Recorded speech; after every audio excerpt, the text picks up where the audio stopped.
আসসালামু আলাইকুম। আমন্ত্রণ বাংলা ভিশন সংবাদে আপনাদের সাথে আছি আমি সাবরিনা আলম। রাজধানীর উত্তরায় মাইলস্টোন স্কুল অ্যান্ড কলেজে যুদ্ধ বিমান বিধ্বস্তের 1 বছর আজ। গত বছরের এই দিনে বাংলাদেশ বিমান বাহিনীর প্রশিক্ষণ বিমান আছড়ে পড়ে মাইলস্টোন ক্যাম্পাসে। এই দুর্ঘটনায় নিহত হন 36 জন, আহত হন শতাধিক মানুষ। মৃত্যুর মুখ থেকে ফিরে আসা শিক্ষক, সহপাঠী ও স্বজনদের কাছে দিনটি আজও বিভীষিকাময়। শরীরের ক্ষত শুকালেও মনের ভেতরে সেই ভয় আর শূন্যতা নাড়া দেয় শিক্ষার্থীদের। 2025 সালের 21 জুলাই উড্ডয়নের মাত্র 12 মিনিট পর বাংলাদেশ বিমান বাহিনীর F-7 BJI প্রশিক্ষণ বিমানটি আছড়ে পড়ে মাইলস্টোন স্কুল অ্যান্ড কলেজের একটি ভবনের উপর। মুহূর্তেই ধ্বংসস্তূপে পরিণত হয় ভবনটি।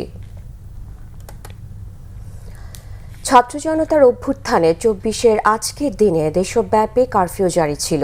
বন্ধ করে রাখা হয়েছিল ইন্টারনেট সেবা। যৌক্তিক আন্দোলনে প্রশাসনের বল প্রয়োগ, দমন পীড়নের ফলে শিক্ষার্থীদের পাশাপাশি সব শ্রেণী পেশার মানুষের ক্ষোভের পারদ বাড়তে থাকে দিন দিন। প্রায় অবরুদ্ধ 21 জুলাইয়ের ঘটনা প্রবাহ নিয়ে মোবাশ্বের আহমেদের রিপোর্ট। চলমান আন্দোলনের মধ্যেই 21 জুলাই কোটা নিয়ে হাইকোর্টের দেয়া পূর্বের রায় বাতিল করে নতুন প্রজ্ঞাপন অনুমোদন করা হয়। কোটা পদ্ধতি বাতিলের আদেশটাকে ওনারা অবৈধ ঘোষণা করেছিলেন, সেই রায়টি হাইকোর্টের বাতিল ঘোষণা করেছেন আজকে। এই রায় শিক্ষার্থীদের দাবির প্রতিফলন ঘটিয়েছে বলে দাবি করেন তৎকালীন আইনমন্ত্রী আনিসুল হক। কিছু দাবি কিন্তু ইমপ্লিমেন্টেড, কিছু দাবি ইমপ্লিমেন্টেবল কিনা সেটা বিবেচনা করা হবে। কিন্তু ততক্ষণেই আন্দোলন আর কোটায় থাকেনি। দেশের বিভিন্ন জায়গায় বিক্ষোভকারীদের সাথে আইন শৃঙ্খলা বাহিনীর সংঘর্ষ ও নিহতের সংখ্যার নিচে চাপা পড়ে যায় কোটা সংস্কার। এদিন তৎকালীন প্রধানমন্ত্রী শেখ হাসিনা তার সরকারি বাসভবনে সংশ্লিষ্টদের সাথে বৈঠক করে পরিস্থিতি নিয়ে নির্দেশনা দেন। বৈঠকে প্রধানমন্ত্রীর নিরাপত্তা উপদেষ্টা সহ বিভিন্ন বাহিনীর স্টাফ অফিসাররা উপস্থিত ছিলেন। দেশে ইন্টারনেট সেবা বন্ধ রাখা হয়। শিক্ষার্থীদের আন্দোলন দমাতে সেনাবাহিনী নামানোর পাশাপাশি কারফিউ চলমান রাখে তৎকালীন সরকার। এতে প্রধান সড়কগুলোতে শিক্ষার্থীদের উপস্থিতি কমে গেলেও ক্ষোভের আগুন ছড়িয়ে পড়ে রাজধানীর অলিগলিতে। কোটা সংস্কার আন্দোলন ঘিরে উদ্ভূত পরিস্থিতি সম্পর্কে ঢাকায় নিয়োজিত বিদেশি কূটনৈতিকদের অবহিত করে সরকার। তৎকালীন পররাষ্ট্রমন্ত্রী হাসান মাহমুদ রাষ্ট্রীয় অতিথি ভবন যমুনায় বিদেশি কূটনৈতিকদের ব্রিফ করেন। মোবাশ্বের আহমেদ, বাংলা ভিশন, ঢাকা। চাঁপাইনবাবগঞ্জে বিদ্যুৎস্পৃষ্টে একই পরিবারের 3 জনের মৃত্যু হয়েছে। সদর উপজেলার বারঘুরিয়া বাদুরতলা এলাকায় সকালে এই দুর্ঘটনা ঘটে। বিষয়টি নিশ্চিত করেছেন সদর মডেল থানার ওসি একরামুল হোসাইন ও বারঘুরিয়া ইউপি চেয়ারম্যান হারুনুর রশিদ।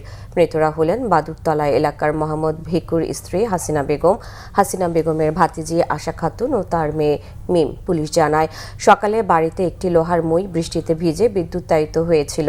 ওই মই দিয়ে ওঠার সময় আশা খাতুন ও তার মেয়ে মিম বিদ্যুৎস্পৃষ্ট হয়। তাকে বাঁচাতে গেলে হাসিনা বেগমও বিদ্যুৎস্পৃষ্ট হয়ে ঘটনাস্থলেই মারা যান।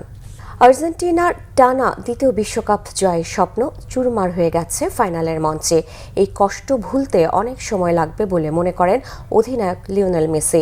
তবে ভালো দিকগুলো মনে রাখতে চান ফুটবলের মহাতারকা।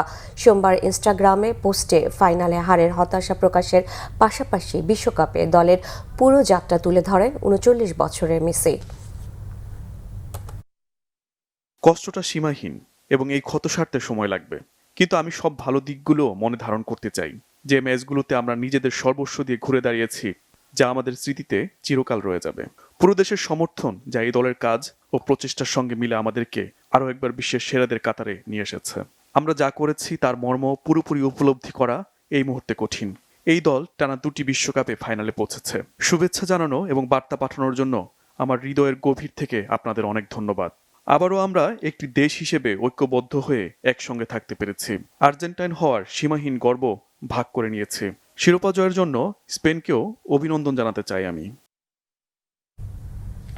এই ছিল এখনকার মতো। পরের সংবাদ বেলা 12টায় দেখার আমন্ত্রণ রইল।